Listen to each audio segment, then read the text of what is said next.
Assalamualaikum warahmatullahi wabarakatuh.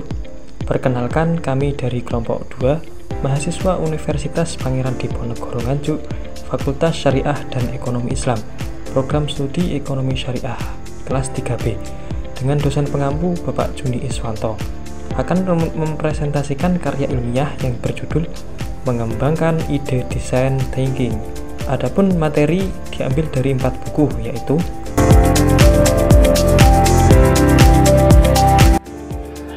Pengembangan ide dan desain thinking.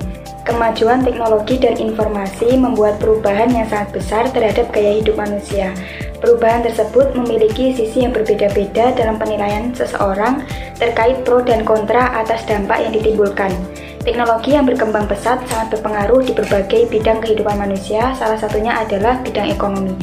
Dalam bidang ekonomi, sekarang melakukan penjualan atau berbelanja sangat mudah melalui digital. Aspek pengembangan ide dalam dunia bisnis. Ada 2 pendapat. Yang pertama, menurut Rhodes, dalam pengembangan kreativitas dapat ditinjau dari beberapa aspek sebagai berikut. Yang pertama, pribadi. Secara karakteristik, kepribadian seseorang pebisnis memiliki tingkat kreativitas yang sulit diukur dan dipahami. Hal ini merupakan cerminan dari keunikan individual tersebut dalam membaca setiap ancaman untuk dijadikan peluang dan cara berinteraksi terhadap lingkungan sekitarnya. Yang kedua, pendorong, yang artinya kepercayaan diri seseorang merupakan modal utama dalam mendorong setiap kondisi yang ada, baik secara internal maupun eksternal, agar berpikir kreatif. Yang ketiga, proses. Dalam pengembangan bisnis, baik secara digital maupun tradisional, membutuhkan proses panjang untuk mendapatkan hasil yang maksimal, sehingga kreativitas, inovasi, orisinalitas dalam pengembangan ide dan karakteristik harus seimbang. Yang keempat, produk atau jasa. Pengembangan suatu bisnis membutuhkan suatu karya baik berupa produk atau jasa untuk ditawarkan. Yang kedua, menurut Campbell, kreativitas adalah suatu karya yang dapat menghasilkan dengan sifatnya, yaitu yang pertama, baru.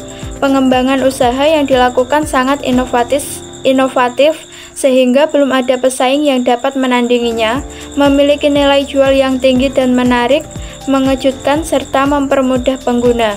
Yang kedua, berguna. Kegunaan produk atau jasa yang ditawarkan sangat fleksibel, mudah digunakan, efisien, efektif, dan dapat dijadikan sebagai solusi atas permasalahan atau kesulitan yang dihadapi, serta yang didapatkan lebih banyak dan berkualitas. Yang ketiga, dapat dimengerti. Produk atau jasa yang ditawarkan mudah dipahami seseorang karena disediakan petunjuk penggunaan yang jelas dan mudah dimengerti. Proses pengembangan ide dalam membangun bisnis. Dalam berbisnis memiliki beberapa tahapan seperti 1. Persiapan. Memiliki persiapan yang matang dalam proses membangun bisnis. 2. Inkubasi. Proses pemecahan permasalahan dan solusi yang didapatkan untuk dijadikan sebagai jalan keluar terhadap persoalan yang dihadapi saat proses berjalannya kegiatan harus memiliki target atau jangka waktu. 3. Iluminasi. Setiap permasalahan yang terjadi, gagasan atau masukan dari orang lain, dan pengalaman dalam mengambil keputusan untuk mencari solusi dapat dijadikan peluang dalam melahirkan gagasan atau ide baru sebagai pemecahan masalah yang lebih rumit ke depannya nanti. 4. Verifikasi.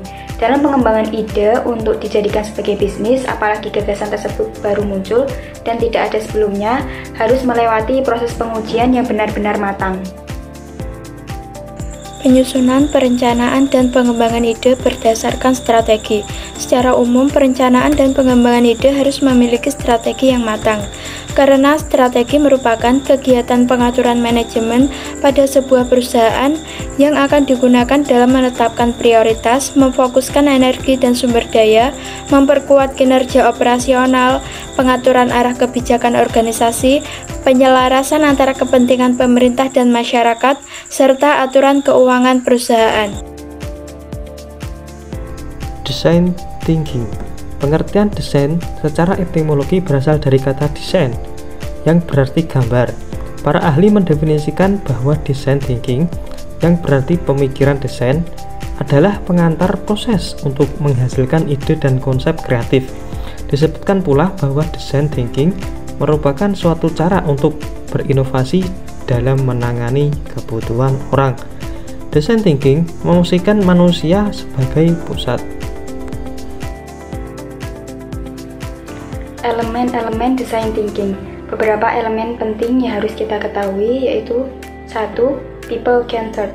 Bisnis digital yang akan dikembangkan harus terpusat pada kebutuhan masa kini dan kepentingan pengguna. 2. Highly creative. Pada desain thinking ini, kita diberikan kebebasan untuk mengeksplor ide-ide kreatif untuk disalurkan dan dikembangkan. 3. Hand-on. Setiap pengembangan bisnis terus berproses untuk menghindari ketertinggalan teknologi yang semakin pesat perkembangannya. 4. Interaktif. Setiap proses memiliki tahapan tersendiri dalam mendapatkan hasil yang maksimal. Tahapan-tahapan design thinking. Ada 5 tahapan design thinking yang perlu diketahui, yaitu yang pertama, empathize. Pertama, kita harus mengetahui pengguna seperti apa yang akan menjadi sasaran kita. Yang kedua, define. Langkah selanjutnya yang harus dilakukan setelah mengetahui kebutuhan para pengguna adalah membuat gambaran yang berhubungan dengan pengembangan ide user untuk dijadikan sebagai landasan utama dalam membuat suatu produk atau jasa atau aplikasi yang akan dikembangkan. Yang ketiga, ideate. Setelah menyesuaikan seluruh kebutuhan yang ada, seorang desainer memberikan penggambaran yang jelas terhadap solusi yang dibutuhkan. Yang keempat, prototipe. Setiap ide atau gagasan yang telah disepakati bersama tim harus segera diimplementasikan dalam sebuah produk atau jasa atau aplikasi untuk dilakukan pengujian. Dan yang kelima, tes. Produk atau aplikasi yang kita buat tidak serta-merta bisa diterima langsung oleh para pengguna. Para pengguna biasa ada keraguan terhadap produk baru yang belum memiliki penilaian luas terhadap pengalaman penggunaannya dari pengguna. Oleh karena itu, uji coba yang dilakukan kepada pengguna harus benar-benar memiliki strategi yang matang dan jangan sampai salah berhitung. Mungkin hanya itu yang dapat kami sampaikan. Kurang lebihnya mohon maaf. Jangan lupa like, komen, subscribe, dan nyalakan loncengnya. Terima kasih. Wassalamualaikum warahmatullahi wabarakatuh.